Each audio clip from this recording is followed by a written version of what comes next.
name's Pip Jamieson and I'm the founder of The Dots. I've been a massive fan of Glugs for ages. I was living outside of the UK. I was living in Australia for 9 years. So when I first came to London, I was going to Glugs. And I'm giving up my time because I'm going to be sharing what it went into to start The Dots and sharing some of my highs and lows and really inspiring anyone who's either a freelancer or a contractor that you can do it. It's an awesome life. And yeah, just meeting a lot of great people too.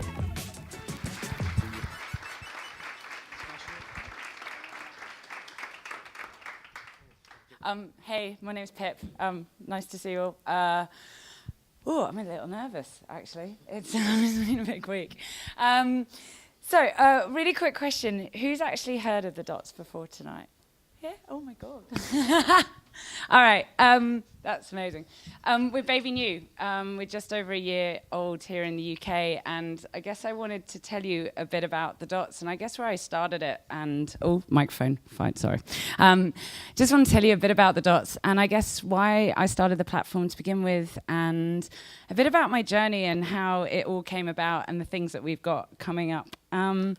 So I used to live in Australia, so I'm British originally, but I was living down under, and I was working at MTV, and I was finding it really hard when I was at MTV to connect with amazing creative talent, which sounds crazy because like MTV, we should be able to find great people to work at MTV, but the challenge is that if I put a job on a job board, I get like 1,000 people applying for a role, most of which weren't relevant for that role. And to be honest, at MTV, most of the people we hired were through word of mouth. But the huge problem with hiring that way is we just started having this incredibly homogenous workforce. Like everyone was mates and mates and mates. They had the same background, same skills.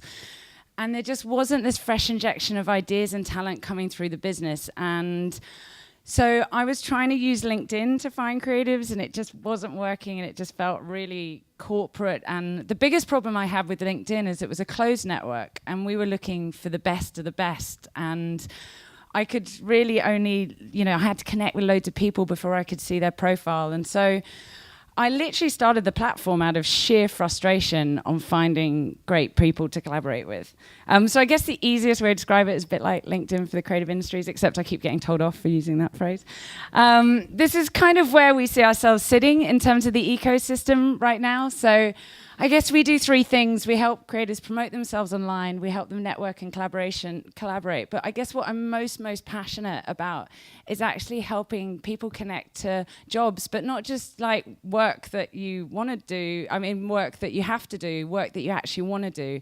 It's amazing how many people I speak to and they're like, yeah, I picked up this client job because I have to pay the bills. I'm like, fuck, you're an amazing creative. Why aren't you working for someone incredible? And I'm trying to stop that mismatching that's going on. And also what I'm passionate about is getting a more diverse creative industries, getting more women through the ranks and getting more people involved. So we look after all the creative industries. So the reason I'm sort of passionate about, I'm going to say connect the dots, sorry. The reason I'm passionate about connecting the dots between the different industries is there's so much crossover now happening. I think Julie's the perfect example. Like Facebook, they've got Creative Shop. They're looking for incredible designers, while a lot of our advertising clients are looking for great directors, producers. So this whole mergence is coming through the industry. And it's really exciting time because the skills that companies are looking for are increasingly like design focused, creative focused, and we want to be able to have all the industries being able to tap into that kind of talent. So these are examples of profiles on the site. It's completely free for individuals to create profiles. We'll never charge individuals. And we now, so really excitingly, we've just hit over 100,000 users here in the UK. We're only a year and a bit old. It's kind of mental to watch. And we've got nearly 3,000 businesses that are using us to find people on the site. And my whole mantra in life is short, like work somewhere awesome. If you're thinking of, or if you're not enjoying what you do, really, there is amazing jobs. I love what I do every single day. And so it is time to kind of change. But I wanted to sort of tell you a little bit about my journey more. Just really, if there's just a quick show of hands, is anyone actively freelancing at the moment? Okay, amazing. Does anyone run their own business? Okay, cool. So I guess I wanted to share a bit about my journey that I did to start the dots. This is what I call my happy sad graph. So everything up here is when I'm like absolutely on cloud nine. We're going to take over the world. It's amazing. Everything down here is where I'm crying on my husband's shoulder, like, what the fuck am I doing? I want to get a full-time job. I can't bear this anymore. So the story of the dots, actually, when it started in Australia, typical startup, we sunk our entire life savings into starting the platform, built it from scratch from home. I'd never done anything like this before in my life.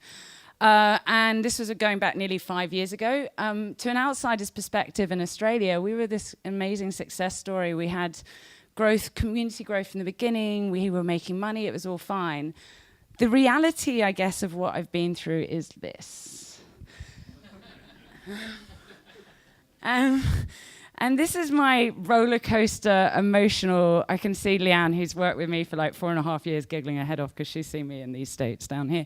But this is the emotional roller coaster, I think, that anyone who strikes out on their own, whether you're a freelancer, contractor, run your own business, it is the happiest I've ever been in my entire life, and it is also the saddest I've ever been in my entire life. I won't take you through all the highs and lows, but it's things like we nearly even didn't get this business up and running. I had really bad tech partners right when we launched in Australia.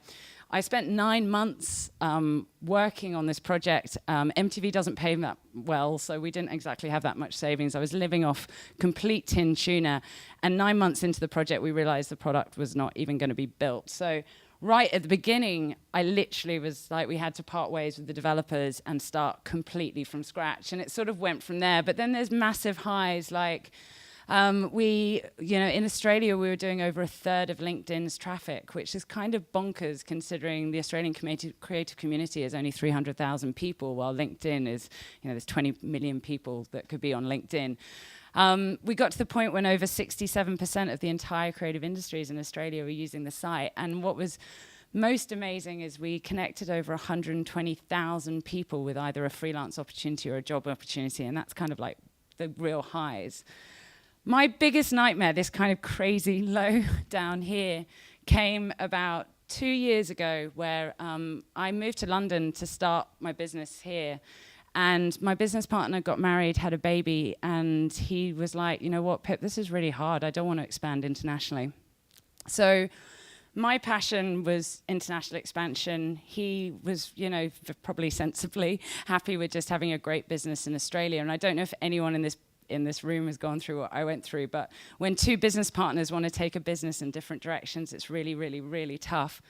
So 2 years ago, I had to make the really scary decision to sell my shares in the Australian business. I acquired the global technology rights. We split the technology into two.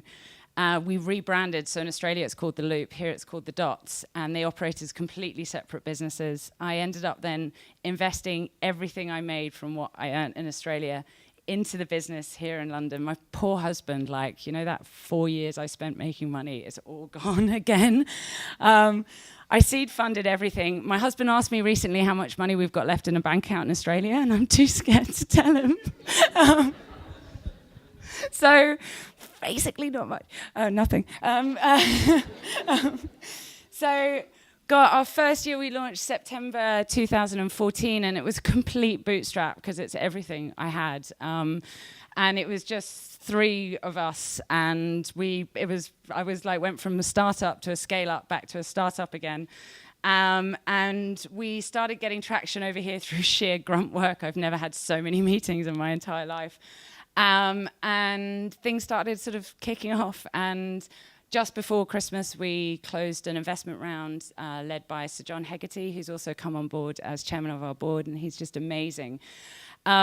With that, though, there's been massive challenges. Like, for 1.5 years, I couldn't really invest in the product. So huge apologies that it's really shit on mobile. I'm so sorry. I just didn't have enough money to fix it. We are fixing it.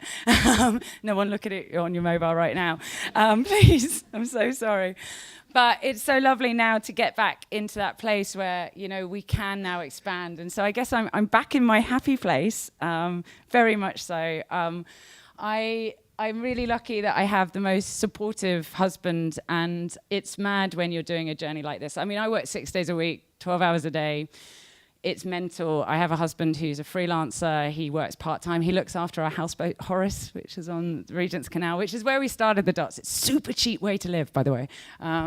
So that's Horace. And surrounded just by amazing people. And obviously, Sir John coming on board has been incredible. But what's been actually the most magic thing for me is a lot of my team from Australia are now working with me over here, and they left the beach in Australia to come join me in London. Leanne's one of them, who I love. Wave, Leanne. Sorry, I'm going to embarrass you. But yeah, my product manager, my COO, my CFO, Leanne, I've actually got the band back together again, so it's kind of like working with family, which is amazing. And we're back innovating again.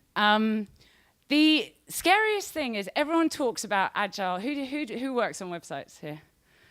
Yeah, okay, great. Everyone talks about lean, agile, yes, which is basically, for those of you that don't know, which is basically build something, test something, build something, test something, improve it, blah, blah, blah.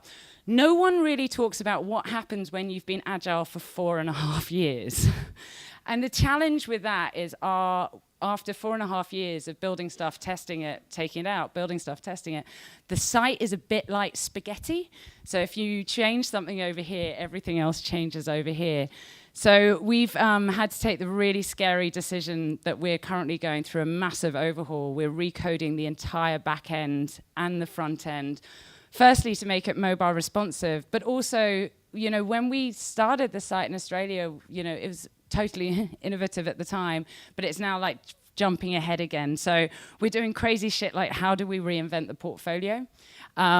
We're doing, stuff to make it even easier for, I think, the future is freelancing. Everyone wants to go into freelancing. So we're making it even easier for freelancers to pick up work. It's a really exciting project. I will say I thought it was going to be launching now, and we will be in August. They're giving it to me for my birthday present, August 3rd, which is really exciting. But if anyone in this room, we've got kind of a Willy Wonka shop set up at work. So if anyone wants to come and be testers or wants to come and just play with it and give us feedback on the site, I'd really, really love it. So come and see me afterwards. But I guess why I'm super happy, and I think why everyone in this room should be insanely happy, is that, what's exciting about what's going to happen over the next 20 years is, yes, soon everything's going to be algorithms. Soon machines will drive, they're going to code, they're going to do our accounts, they're going to do our legals.